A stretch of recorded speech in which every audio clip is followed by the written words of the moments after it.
शर्म करो, डूब मर चुड़ू मर पानी में और पुलिस बंदोबस्त मांगते हो। तुम्हें तो मर जाना चाहिए। बहुत दुख की बात है, बहुत दुख की बात है। हर अच्छे कार्य का विरोध करता है। इस प्रकार के विरोध की जब सिनेमा और पॉलिटिक्स आमने सामने आ जाते हैं तब सिर्फ एक मूवी कंट्रोवर्सी नहीं बनती, बल्कि पूरा देश उस पर रिएक्ट करता है।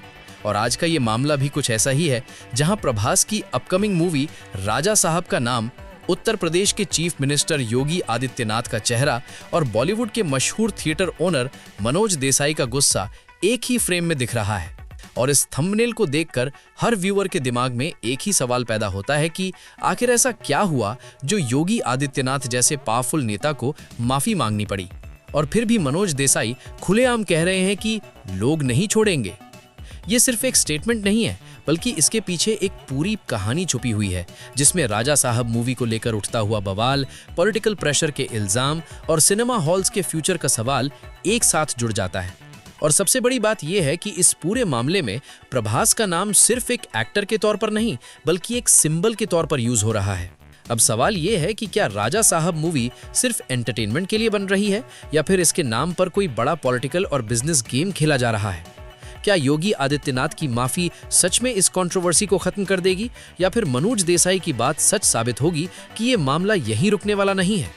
और सबसे इंपॉर्टेंट बात यह है कि आखिर इस पूरे हंगामे का असली नुकसान किसको होने वाला है, सिनेमा को, पॉलिटिक्स को, या फिर ऑडियंस को। अगर आप पूरा सच जानना चाहते हो बिना किसी फिल्टर के, तो इस वीडियो को एंड तक देखिए, क्योंकि आगे जो बातें सामने आने वाली हैं वो आपको सिर्फ सोचने पर ही नहीं, बल्कि कमेंट करने पर भी मजबूर कर देंगी।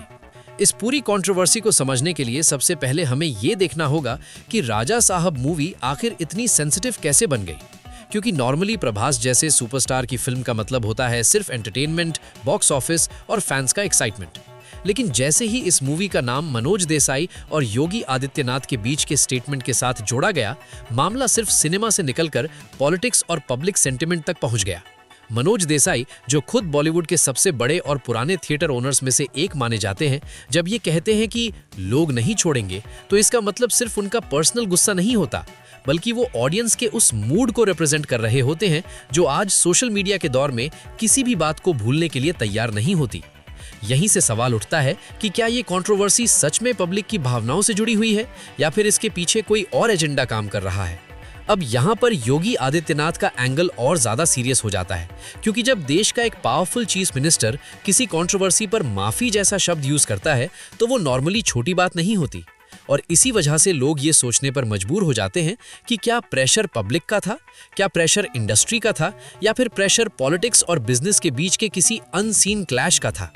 राजा साहब मूवी का नाम बीच में आते ही एक और थ्योरी जन्म लेती है, और वो ये कि क्या प्रभास की पॉपुलैरिटी को इनडायरेक्टली शील्ड या वेपन के तौर पर यूज किया जा रहा है। क्योंकि प्रभास सिर्फ एक एक्टर नहीं है, बल्कि उनका फैन बेस एक इमोशन है जो इंडिया के हर कोने में फैला हुआ है। सबसे इंटरेस्टिंग बात यह है कि प्रभास ने खुद इस पूरी कंट्रोवर्सी पर कोई डायरेक्ट स्टेटमेंट नहीं दिया, और उनकी खामोशी ही इस कहानी को और ज्यादा डेंजरस बना देती है। क्योंकि जब एक सुपरस्टार चुप रहता है तो लोग खुद अपनी कहानियां बनाना शुरू कर देते हैं। कोई कहता है मूवी पर बैन लग सकता है, कोई कहता है थिएटर ओनर्स प्रेशर बना रहे हैं, और कोई ये तक कह देता है कि ये सब एक प्लान्ड हाइप स्ट्रैटेजी है ताकि राजा साहब मूवी रिलीज से पहले ही नेशनल डिस्कशन का हिस्सा बन जाए। अब आप खुद सोचिए, अगर ये सिर्फ एक पब्लिसिटी स्टंट होता तो क्या मनोज देसाई जैसे सीनियर इंडस्ट्री फिगर अपनी क्रेडिबिलिटी दांव पर लगाते? और अगर ये रियल इशू होता तो क्या इतनी बड़ी मूवी का नाम बीच में लाना जरूरी होता? यहीं पर ऑडियंस का रोल सबसे ज्यादा इंपॉर्टेंट हो जाता है, क्योंकि आज के टाइम में किसी भी मूवी का फ्यूचर सिर्फ सेंसर बोर्ड या गवर्नमेंट डिसाइड नहीं करती, बल्कि सोशल मीडिया और पब्लिक ओपिनियन मिलकर तय करते हैं। और जब लोग कमेंट सेक्शन में डिवाइड हो जाते हैं, एक साइड बोलती है कि माफी के बाद मामला खत्म हो जाना चाहिए, और दूसरी साइड कहती है कि लोग नहीं छोड़ेंगे, तो इसका मतलब होता है कि कंट्रोवर्सी अब सिर्फ स्टेटमेंट्स तक लिमिट नहीं रही। ये वही पॉइंट है जहां से कोई भी मूवी या तो रिकॉर्ड तोड़ सक्सेस बन जाती है, या फिर रिलीज से पहले ही नेगेटिव नैरेटिव में फंस जाती है।